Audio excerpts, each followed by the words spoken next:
पाकिस्तान में देखो आप, एक जमाने के फास्ट बॉलर रहे इमरान खान की कुर्सी चली गई।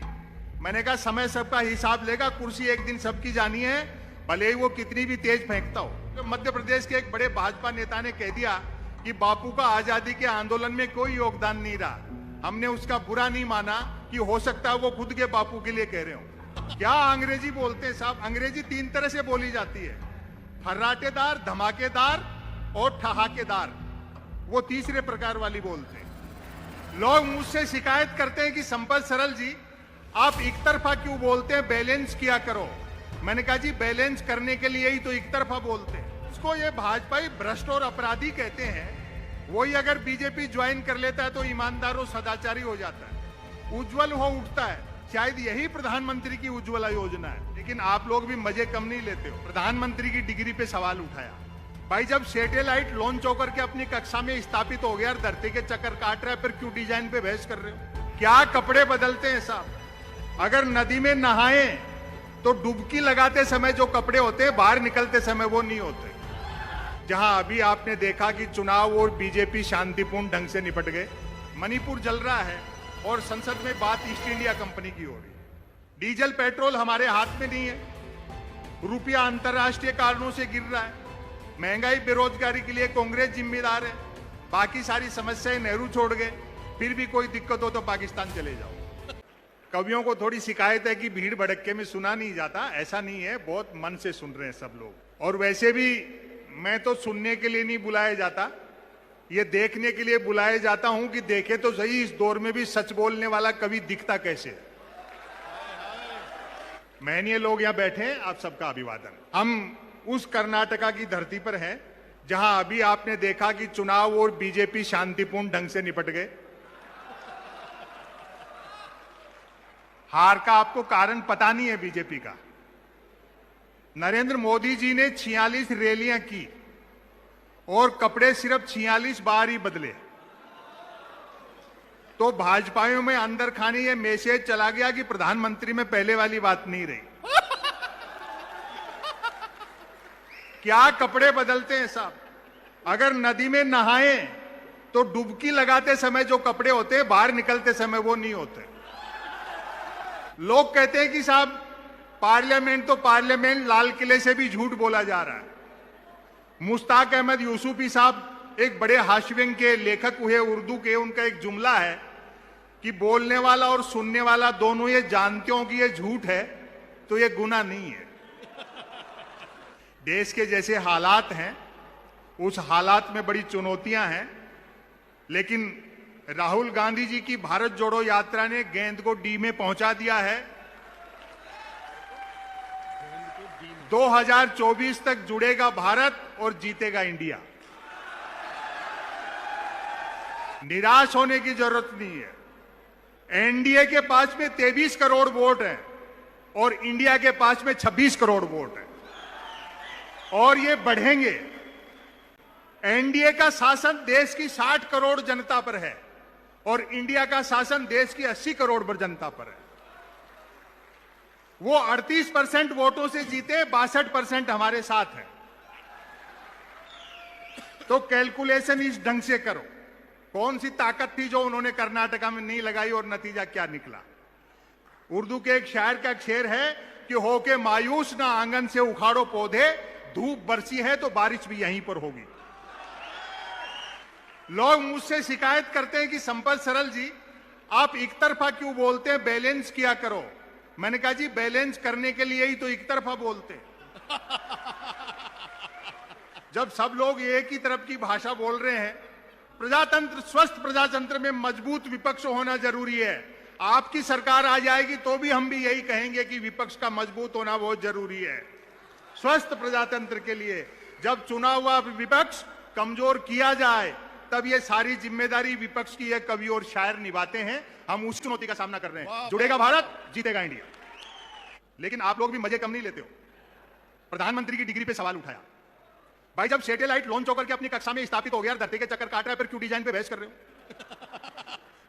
हालांकि बाद में उनकी पार्टी के 2 बड़े नेताओं ने बाकायदा प्रेस कॉन्फ्रेंस करके प्रधानमंत्री की डिग्रियां दिखाई। तब जाकर के इन विरोधियों के मुंह बंद हुए कि हमारे प्रधानमंत्री ने न सिर्फ एमए कर रखा है बल्कि बीए भी कर रखा है। और आज ये तेज नारायण बेचैन कह रहे थे, बोले क्यों संपत सरल जी, जब अपने प्राइम मिनिस्टर इतने पढ़े लिखे हैं तो मैट्रिक भी करी रखी होगी। वो दरअसल क्या है श्रीनिवास बीवी, वो आप लोगों को होमवर्क देते हैं और आप लोग होमवर्क ले लेते हो। होमवर्क पहला मौका है जब इंडिया ने इंडिया को होमवर्क देना शुरू किया। मैं नहीं लेता हूं होमवर्क।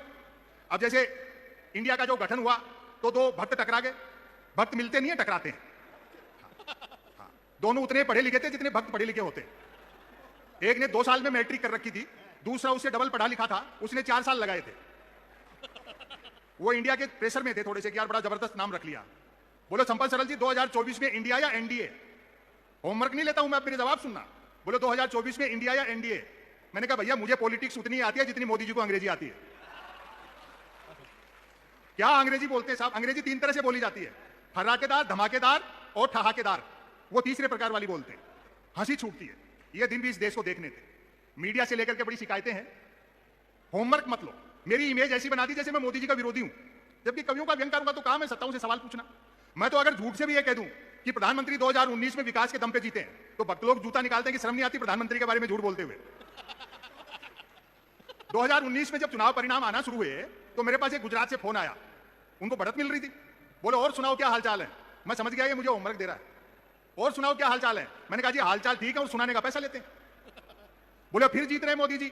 मैं कहा अच्छा हमको भी नया नहीं लिखना पड़ेगा। तो इनसे होमवर्क मत ले। अभी एक इनकम टैक्स के अधिकारी का फोन आया, सच्ची घटना है। बोले संपत सरल जी मोदी सरकार के खिलाफ इतना तीखा बोलते हो, किसी दिन छापा वापा वाले भिजवा देंगे। मैंने कहा कि हिंदी लेखक के घर में लाइब्रेरी में गबन के नाम पर प्रेमचंद के गबन उपन्यास के अलावा क्या मिलेगा? वाह वाह वाह। और अगली जो बात मैंने कही, फिर भी मैंने कहा ऊपर के दबाव में जबरदस्ती फंसाओगे तो हम भी बीजेपी ज्वाइन कर लेंगे। मतलब जिसको ये भाजपाई भ्रष्ट और अपराधी कहते हैं वही अगर बीजेपी ज्वाइन कर लेता है तो ईमानदार और सदाचारी हो जाता है, उज्जवल हो उठता है। शायद यही प्रधानमंत्री की उज्ज्वला योजना है। या मध्य प्रदेश के लोग भी आए हैं। मध्य प्रदेश में चुनाव है, आपको मैं व्यापम बताता हूं क्या है, अपने प्रदेश में जाके बताना। नहीं अब तो पटवारी बताओ। वो पटवारी भी व्यापम में ही शामिल है। आवेदन एक ने किया, परीक्षा में दूसरा बैठा, इंटरव्यू तीसरे ने फेस किया, नौकरी मिली चौथे को और करता रहा 5वां, वेतन छठे ने उठाया और पेंशन हुई 7वें की। अब आपकी तालियां उठेंगी, जबकि 7वें की डेथ तभी हो गई थी जब पहले ने अप्लाई किया था। अभी नेहरू और पटेल की बात कर रहे थे, मेरे ये समझ में नहीं आ रही कि नेहरू को छोटा करने से पटेल कैसे बड़े हो जाएंगे। वाह वाह वाह वाह। जिस सरदार सरोवर परियोजना के तट पर दुनिया की सबसे ऊंची मूर्ति लगाई गई पटेल की, आप लोगों को ध्यान होगा उस सरदार सरोवर परियोजना का 1959 में शिलान्यास पंडित जवाहरलाल नेहरू ने किया था। थोड़ा अध्ययन करो और इनके कुतर्कों में मत फंसो। होमवर्क मत लो। अभी किसी ने कहा, बोले मध्य प्रदेश के एक बड़े भाजपा नेता ने कह दिया कि बापू का आजादी के आंदोलन में कोई योगदान नहीं रहा। हमने उसका बुरा नहीं माना कि हो सकता है वो खुद के बापू के लिए कह रहे हो। तो होमवर्क मत लिया करो आप लोग। एक रचना मैं आपको सुनाता हूं। महंगाई, बेरोजगारी, ये सारे भारत जोड़ो यात्रा के मुद्दे थे। अभी तो आपने देखा कि पूरी दुनिया जो है वो कॉर्पोरेट के दबाव में। मैंने राहुल जी से भी ये बात की थी यात्रा के दौरान कि पूरी दुनिया का फॉर्मेट देखो, एक नेता और 2 पूंजीपति, चाइना को छोड़ करके। लेकिन अब चीजें सामने आ रही हैं। उस लंका तक की हालत खराब है जो किसी जमाने में पूरी सोने की थी। हम तो सिर्फ चिड़िया थे। और अभी कह रहे थे रासबिहारी गौड़, बोले संपत सरल जी पाकिस्तान में देखो आप, एक जमाने के फास्ट बॉलर रहे इमरान खान की कुर्सी चली गई। मैंने कहा समय सबका हिसाब लेगा, कुर्सी एक दिन सबकी जानी है, भले ही वो कितनी भी तेज फेंकता हो। 10 साल से कैसेट बज रहा है, वो आपने देखा। डीजल पेट्रोल हमारे हाथ में नहीं है, रुपया अंतरराष्ट्रीय कारणों से गिर रहा है, महंगाई बेरोजगारी के लिए कांग्रेस जिम्मेदार है, बाकी सारी समस्याएं नेहरू छोड़ गए। फिर भी कोई दिक्कत हो तो पाकिस्तान चले जाओ। वो दरअसल आपको होमवर्क देना चाहते हैं, तो होमवर्क में मत फंसा करो। देश की वर्तमान परिस्थितियां आप देखिए, मणिपुर जल रहा है और संसद में बात ईस्ट इंडिया कंपनी की हो रही है, कुतर्क किए जाते हैं। धर्मवीर भारती का एक नाटक था अंधा युग, उसमें एक सीन है, वो सुना करके मैं 2 लघु कथाएं, एक छोटी रचना आपको सुनाऊंगा। युद्ध का अंतिम दिन है, 18वां दिन, दोपहर बाद का समय। धृतराष्ट्र और गांधारी महल में बैठे हैं और संजय का इंतजार कर रहे हैं कि वो आए तो सूचना मिले, खबर मिले कि दुर्योधन मारा गया या जीवित है। 2 प्रहरी बाहर पहरा दे रहे हैं। एक प्रहरी का सवाल और दूसरे का जवाब देखना आपकी तालियां उठनी चाहिए। अचानक सन्नाटा होता है और अंधकार गिरता है। तो एक प्रहरी ने दूसरे से पूछा, जरा देखना तो ये अंधकार कैसे बढ़ रहा है, जरा देखना तो दूसरा प्रहरी बोला, अंधे राजा की प्रजा कहां तक देखे। हाय हाय भाई, वाह वाह वाह वाह वाह। तो जैसा राजा है वैसी प्रजा होगी, लेकिन इन चुनौतियों का मुकाबला हमको करना है और हम कर लेंगे।